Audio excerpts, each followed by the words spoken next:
All right, hello everybody. I have a whole bunch of questions that I'm going to get to that have come in the last couple of days, and I'm going to try to get to as many as possible. So about the questions that people sent in, if you did send one in, I've tried to make them kind of relevant to what I'm working on today. So if you sent in a question about drawing, probably I'll have to get to that one when I do like a drawing live stream. So I'm going to be taking or talking about most of the questions that were related to painting this time around. I'm working on this portrait of Mario Robinson at the moment. As you can see, I've got, it's quite developed in the sense that there's a couple of layers of paint on it already. The drawing is really kind of well established. Someone's commenting that I'm making it like a sculpture. Yes, exactly. I'm kind of taking this portrait out of its context and, treating it like a subject that I'm painting more for its kind of sculptural form-based qualities than say the impression-based qualities that most paintings will have. If I kind of ramble a little bit, it is because I'll be painting and kind of chatting about things at the same time. So please bear with me on that one. So, like I said, of all the questions that I received, I kind of boiled it down to a few that made sense for what I was working on. And one of the questions that I think comes up a lot is about like how to achieve a likeness. And I thought, I could talk a little bit about at least what that means to me and, what I do or how I think about that aspect of the process. So in portraiture, of course, that is your kind of first task in a way, is to kind of achieve that sense of like a believable reproduction of that person. But you kind of have to start somewhere, and I feel like that's where the problem begins, is sort of right at the start. I think that early on, your idea of what a likeness is can be reevaluated a bit, which is to say that a likeness has like certain levels to it. The shape of that person's head is particular to that person. And one of the first things that I consider in terms of achieving a likeness is, what are the proportions of that person's skull? Do they have like a tall, skinny head or a short, sort of wide head? Are the bony features prominent in the head, or are they more hidden under sort of skin and fat? So I'm trying to answer a lot of questions about the likeness in its most kind of generic and broad sense, which is to say, like, what does their head look like, rather than say, what does their face look like? And it kind of echoes onward from there, right? So like you start to think about, after what is the head shape, you start to think about, well, what are the planes of the head in this lighting situation? What do those look like? And you progress in terms of narrowing down the focus of your search for a likeness. I kind of combined two words there. And that's really how I approach it. Until you kind of come to a point in a drawing or a painting in this case, where all the facts, so to speak, are like kind of on the canvas. You've got a picture that looks like a person, it has a sense of value, a sense of structure, even a sense of light. Even at this point, though, I am still like evaluating and looking at certain kind of aspects of likeness, which is to say,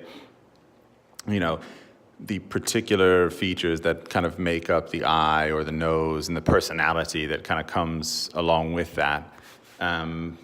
But those, of course, are like maybe secondary to, I think, that initial search.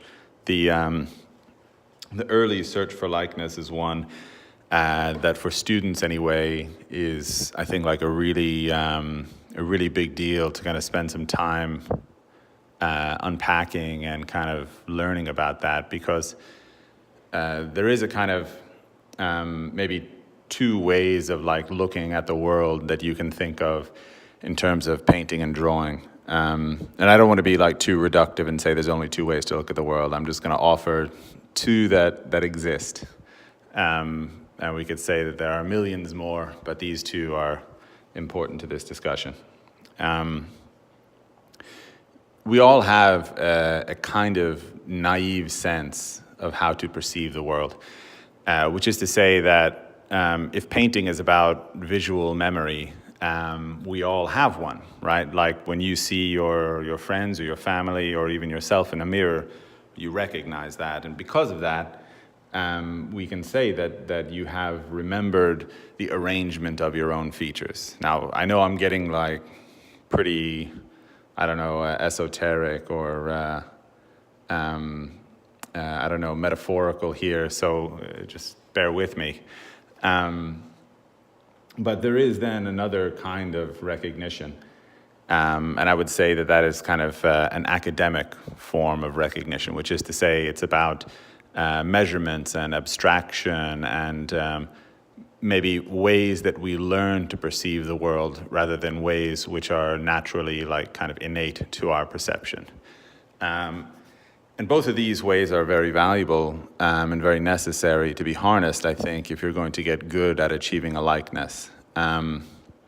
Just in terms of like practical applications and like what you can do to harness these things, I think you first have to start with the idea that your drawing or painting is not simply drawing or painting the eyelashes and the corner of the mouth or whatever, that we take a more kind of holistic approach to the different stages of the painting. Now that's complicated, and a lot of people have developed different kind of philosophies and ideas about construction. The one that I get all the time is people asking about the Riley method, which honestly I've never really delved too deep into, so I don't know actually the Riley method well enough to say precisely what it is. I know only that it's a kind of template for the construction of the head. And whether you choose that method or another one, I think that it's very useful when you want to achieve a likeness, to have a kind of a routine that you go through, maybe a set of stages that are familiar to you, if that makes sense. I hope that that's not like too long-winded and that I didn't bore everybody to tears in answering that one. If you do have a question, you can pop it into the comments, and it's possible that I'll get to it. But of course, I do want to kind of honor the people who commented in my stories section. Someone's asking here, though, what is the purpose of quick sketching? I think that's an interesting topic, especially because I'm interested in it, especially because I never really engaged in it. All of my formal education has been a lot more, I think, about like longer, closer, deeper kind of studies of the figure. I just know what is always said about these quick sketches is that they're there to kind of loosen you up a bit, or to warm you up to doing a longer study. I can't speak to maybe how true that is, whether they do that for you or not. I think that for me anyway, I feel like I can be quick in a longer drawing, if that makes sense. And that's maybe the way that I prefer to work, is to, I think, work on projects which have maybe a longer approach. I think there's a question coming in here in the comments that also relates to one I got earlier. So the question in the comments is, what is the technique that you use for laying in proportions? And I think the question that that I got on the comments was really quite a bit the same to that.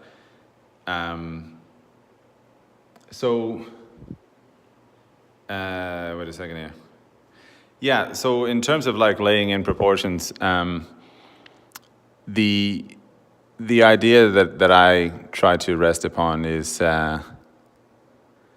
that basically there are a lot of universal aspects in a painting, which is to say that there are parts of the construction of the head that are common to everybody, and I try to focus as much of my attention as possible on controlling the construction of those aspects. So the study of anatomy and the structure of the skull is critical to my approach to proportions.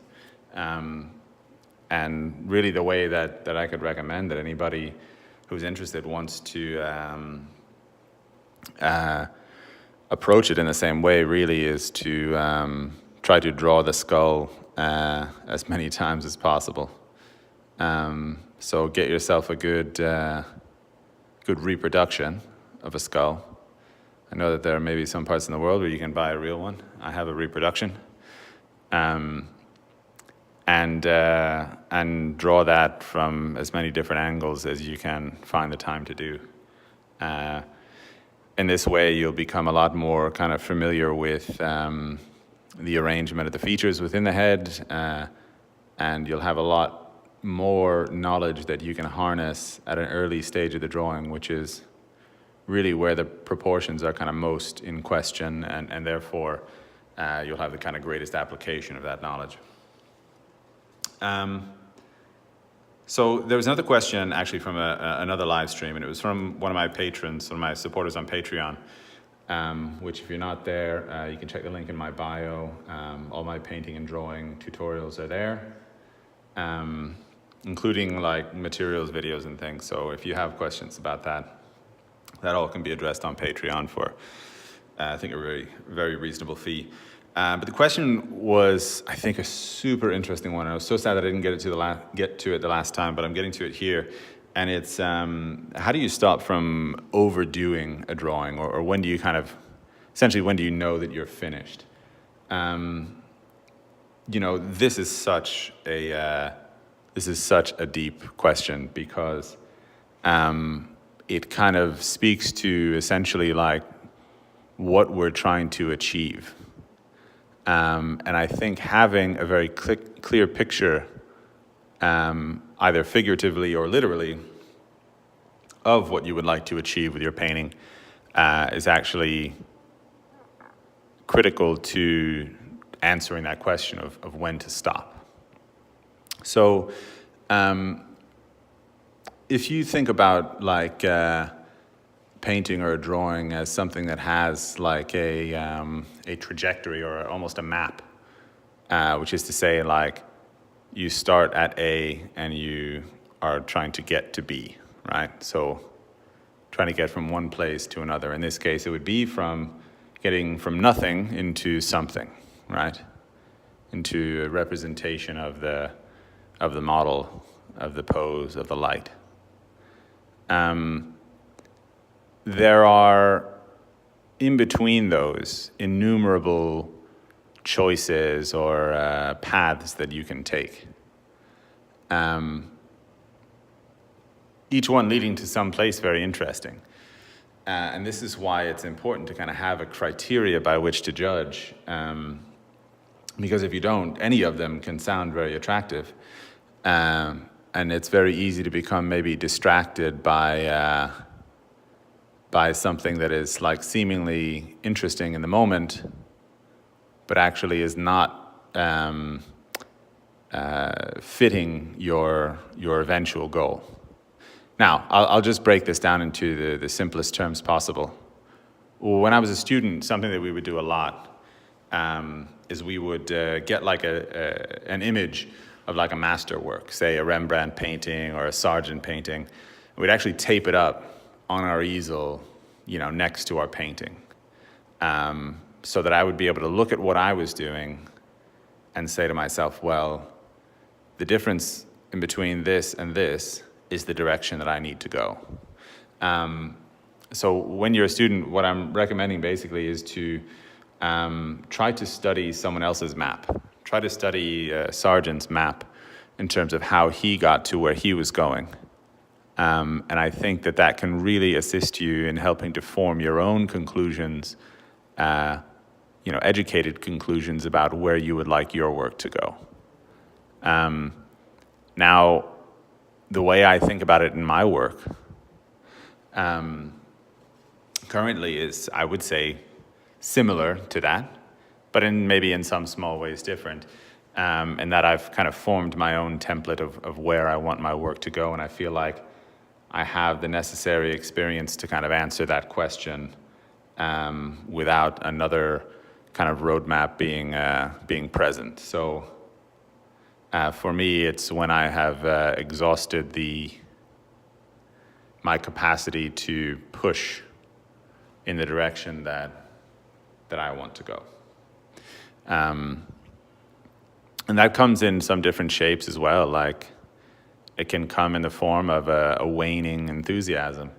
Perhaps I just run out of steam, and I have to say that that's it, right? I can't push beyond my own kind of capacity to be excited about the work. I think it's some of us, maybe we call it inspiration or something else, but the reality is you have like this amount of stamina that hopefully you have exercised over the years that you can kind of exert on a project. And when you run out of that,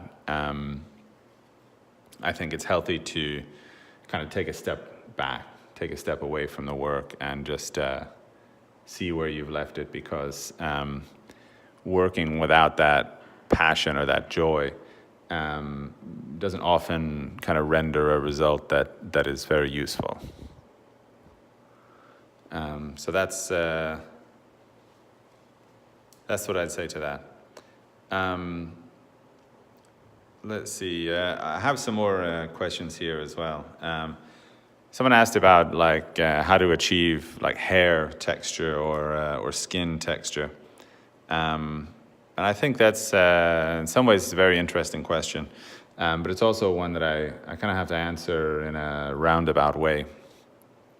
I think that probably when you're making a painting, or let's say I'll just be more direct about it and say when I'm making a painting, I tend to try to think about hair and skin and so on, less in terms of what it is, but in terms of how I can make paint look like what it is. Which is to say, I'm not actually trying to paint skin texture or hair texture. I'm trying to make paint kind of mirror or mimic, to whatever extent I'm able, that texture. And like all things, in that sense, it's kind of it's relative to the things around it. So if I'm painting, the skin versus the hair, I simply want them to have a different effect. Not so much that the hair has to look like hair, it simply has to look different from what skin looks like. Just in the same way that when you're working with values, it's not about how dark this is, it's about relative to the highlights, how dark this is. So I just, I think, encourage people to consider how to look at what paint does and use that in the right places to describe whatever it is you're trying to describe. I hope that helps. If there's another question here, I'm kind of getting to the end of what I have on my notes here. I mean, there are some things where people have asked, like, what's your favorite part of the process of painting? Um, you know, my favorite parts of the process of a painting are probably the parts that go well. um, Whether that's you know, whatever stage I'm in, if it's going well, that's something that I'm really, really attuned to or really enjoying. And conversely, it would be like my least favorite things would be the parts of the painting that I'm struggling with. I think we all probably share, you know, some aspect of that feeling where if you're painting and you're really kind of present and in the moment, you're probably a little bit emotionally involved with kind of what's going on. And so if it's what's going on is bad or isn't meeting your expectations, you have a certain feeling about it. And if it is, then you have a different one. So my answer is, I think, very simple there. You know, whenever I'm focused enough to do things well, I'm very happy, very pleased.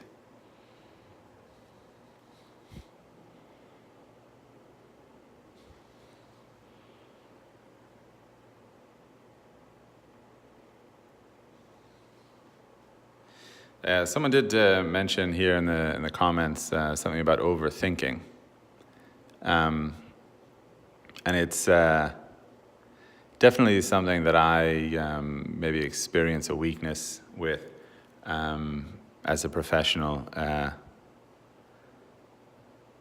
You know, I think the pattern that it follows for me is usually that I get some idea in my mind, and then I try to kind of enforce that on what I'm painting, rather than maybe the other way around, just kind of looking at the world or the subject and being a little bit more fluid to kind of meeting what that subject most needs, rather than what I think in my mind I would like the most. I know it sounds like a little bit Zen, but it's kind of, I think it's just about kind of being in the moment and reacting to what you're doing, rather than maybe trying to create something that may not be there in the first place.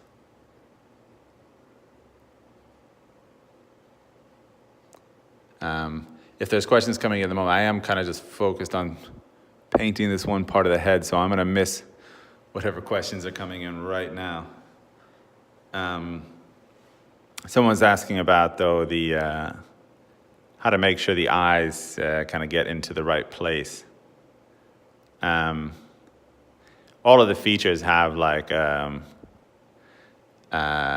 few kind of key aspects that I use to kind of arrange them within the head. The eyes, for instance, a lot of it's about arranging a few key kind of structurally symmetrical features. So if you look at the tear duct versus the outside corner, those are things that I'm really making sure line up in between each side of the head. So,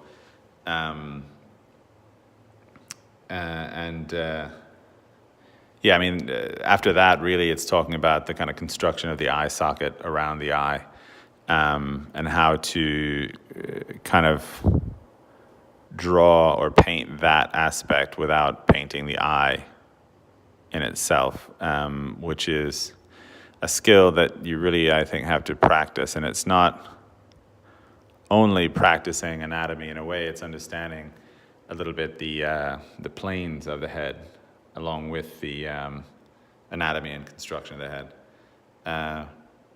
Someone was asking what tool I'm using. I'm just using a regular, this is just a brush that I use quite often. They're not very expensive or fancy, but they very much get the job done for me. I used to like invest in like the nicest brushes and things, and while I do actually invest in the nicest canvas that I can possibly afford, the paint brushes themselves that I use, I've not found a dramatic difference in performance when it comes to using one paintbrush or another. I just try and use ones that create the effects that I'm looking for. And if it doesn't, then I don't use it. And if it does, then I kind of continue to use it as well. Like I said, I used to buy all these really, really posh brushes, and found out I would experience the same kind of problems I did with cheap brushes. So I kind of changed my mind a bit, and I found these that I like really well. So I just continue to use them.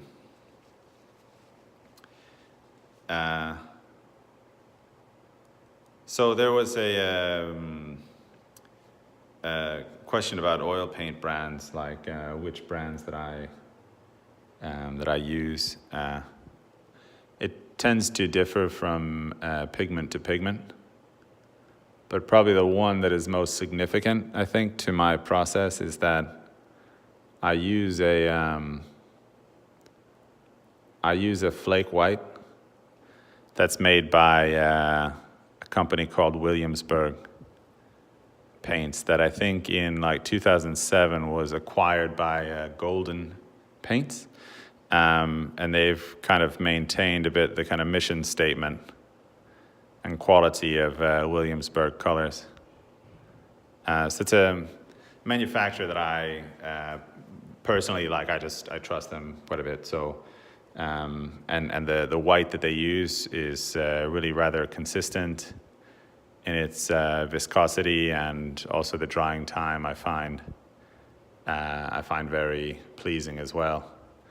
Among like other brands that I use, you can think about like Old Holland paints or Michael Harding here and there. But in general, your paint quality, or the quality of your paint manufacturer does matter, and it does impact your work a lot. So I definitely try to know as much as I could about the manufacturer and the properties of your of the paints that you're putting on your canvas.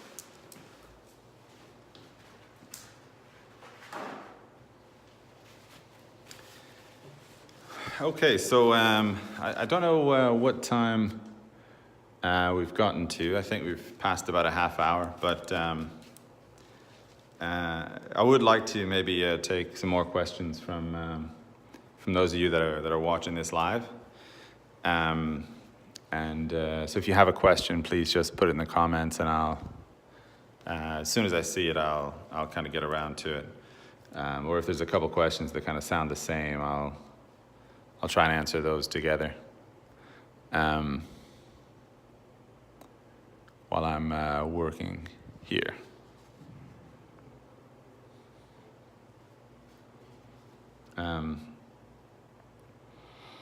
Also, in the meantime, I will mention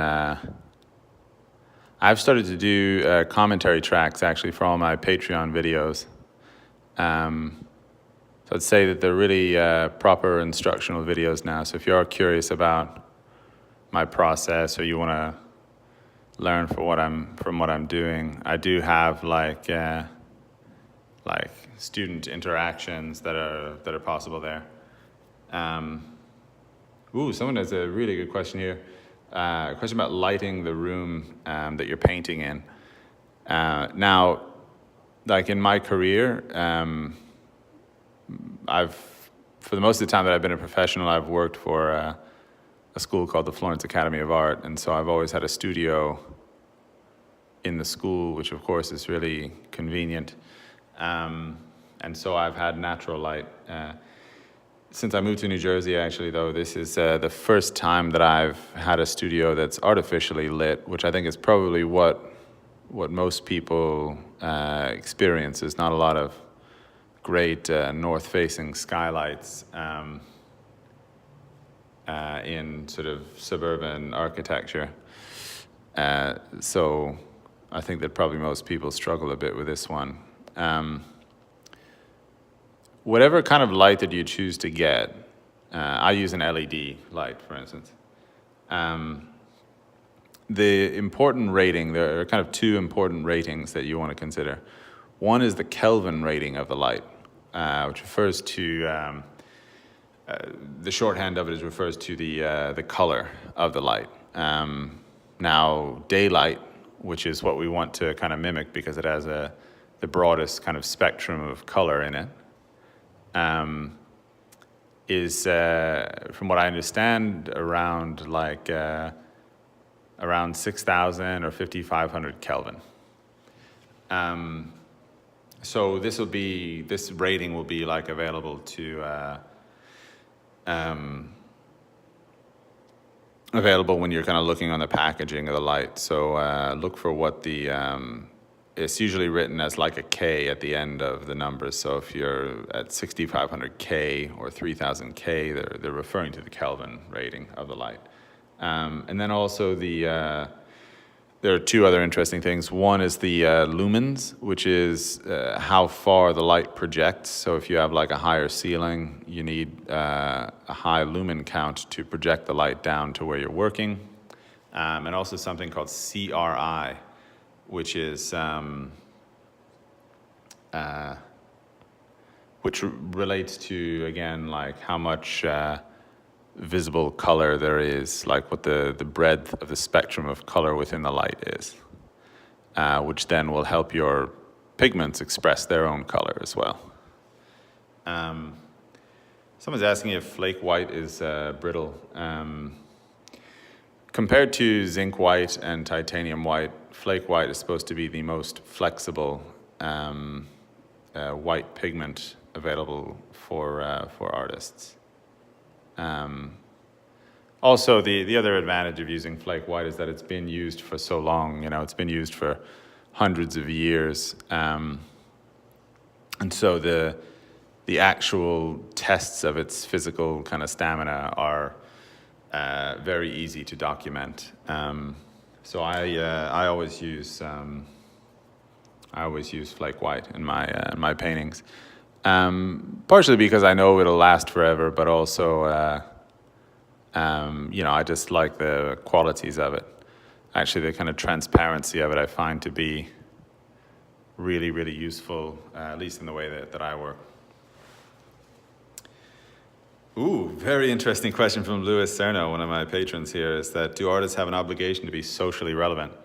I just have to take a quick sip of tea here so I don't start losing my voice.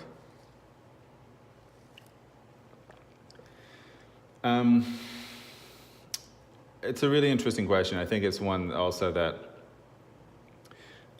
realist painters, we don't always address necessarily, or at least like in the academic community, when we're talking a lot about the craft of painting, it doesn't come up so much what the eventual kind of expressive ends of painting are.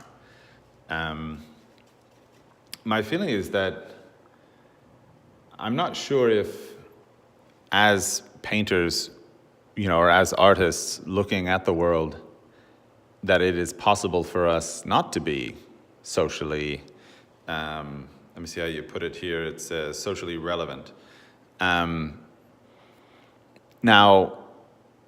depending upon how you address that idea, I think for me, this is all just my personal opinion here. It can either help or hinder your expression. I think to be socially relevant is to be looking at and talking about the people around you.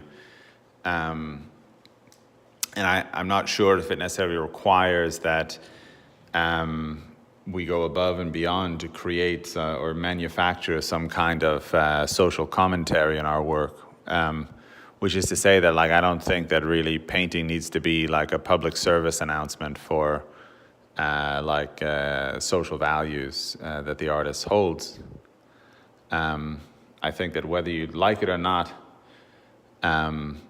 your work is your commentary. And maybe recognizing it as such, you can maybe harness that aspect if you want to say something more. But my personal feeling is that I don't want to go out of my way to use my work as like a political platform. If the question is, do artists have to be politically relevant? I think I would just say absolutely not. I don't think that I would like to do that at all. So someone's asking about the medium that I use. I just use a regular linseed oil. It's made by a company called Chelsea Classical Studios, and I use that one because it's the clearest linseed oil that I've found. Excuse me. Let's see. There's two questions. One was asking where I get the images that I paint from, or where I find the models that I paint from, and who is this model in particular. This guy is an artist actually called Mario Robinson. He's a watercolor painter, lives in New Jersey. Really fantastic artist and a really good friend as well. So I've wanted to do his portrait for a while, and I've now done, I think, a drawing of him, and this will be my first painting of him as well. But if I'm working from life, then I'm just working from life. But if I'm working from a photograph, I always photograph models myself in my studio, so that there's a kind of what's the word? There's a kind of like integrity to them, in a sense that they don't. They come from my life, and I think that's something that's very important to me. Is that, for me to feel kind of connected to my work, that this is something that speaks to my actual surroundings, not not some random image pulled from the internet. It's just especially with the availability of like photographic devices. If you want to work in photographs, I think it's great to just capture the world around you, the people around you. It makes it, for me anyway, a more meaningful experience. Someone asked me to repeat the name of the artist that I was painting. It's Mario Robinson. And then someone asked, how do I choose the subjects for my paintings? I guess I was talking a little bit about that already, but I just try to choose people that I want to spend time around. So certainly if they're modeling for me and it's not a commission, I've got to be in a room with them. And so I like to choose people whose personality is pleasant. And if, so like most of the people that you'll see like in my work is either mostly just people I know, my wife, my friends, or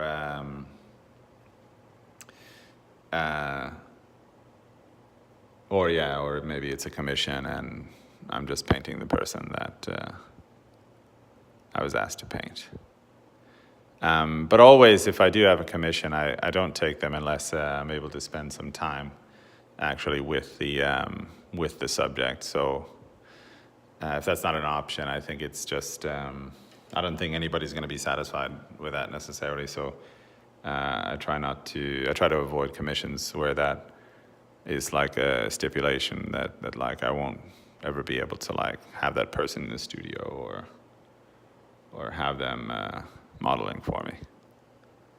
I just don't feel like I'm able to like deliver an excellent result.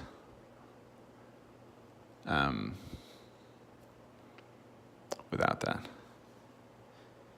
Someone's asking about a remedy for fits and starts that artists experience. which I think is maybe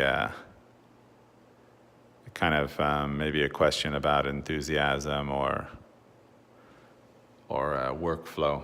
Let me try. I'm trying to think if it was. I'm pretty sure it was Ray Bradbury, who's a science fiction author, who was talking about his kind of creative process, and it's something that certainly I can relate to in the way that I've arranged my life. But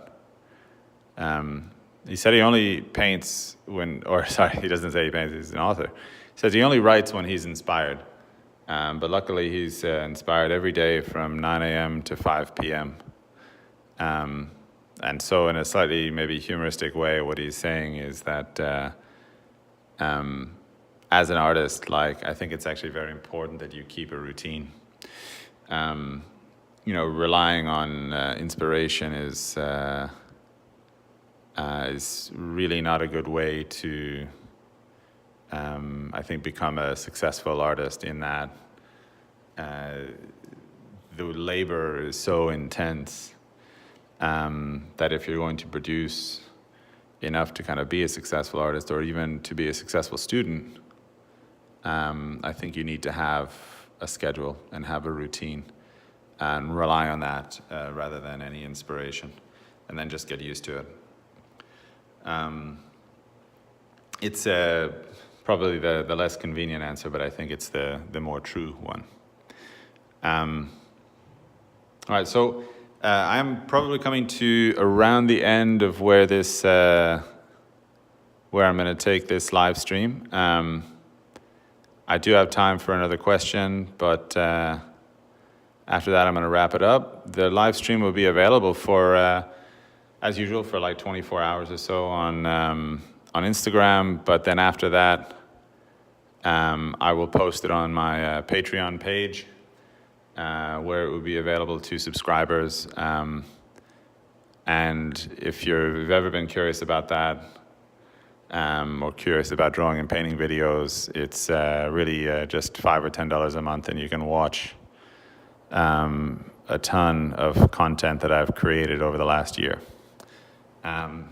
So if you want to see that, yeah, it's available to you on Patreon. Yes, someone saying that Studio Puletano said hello to you earlier, from Florence. Well, I would say hello back. But I do have time for one more question. Let's see. This is a deep one here. Watching your videos makes me want to adopt some of your conscientious type personality. What do you think about trying to change your artistic personality? That's an interesting question, but as with most things, I think probably you have to unpack it a little bit.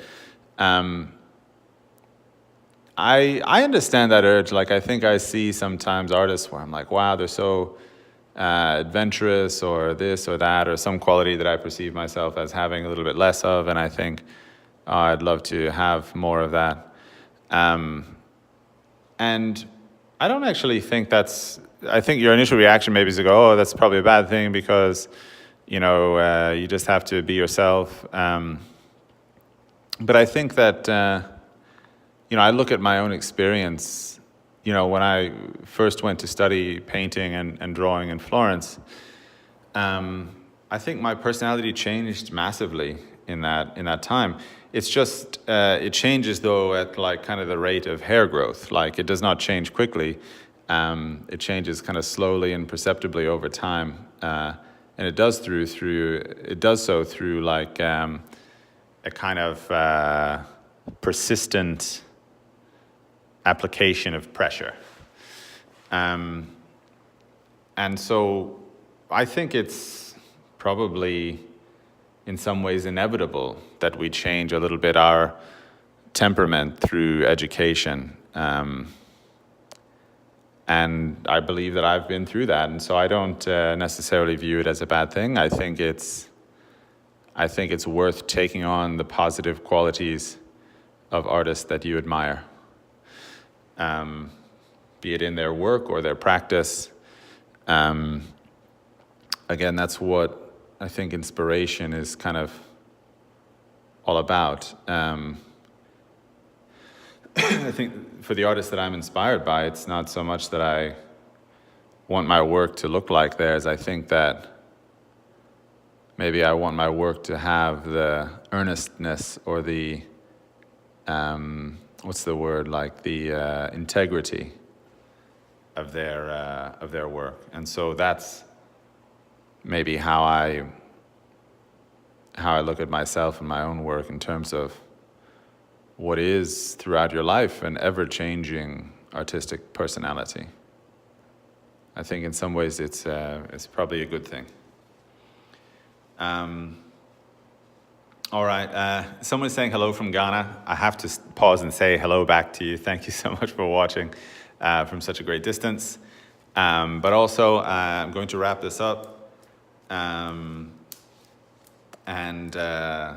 Just again say thank you to everybody. This will be available for 24 hours on my Instagram account, and after that you can find it on my Patreon page, which again for a very reasonable price you can check out my all of my tutorials, which eventually I think it's like something like 100 videos there. I think Patreon keeps track and like it notifies me. I think it got up to around 101 videos. Anyway, thank you everybody. Take care, and I'll talk to you all next time.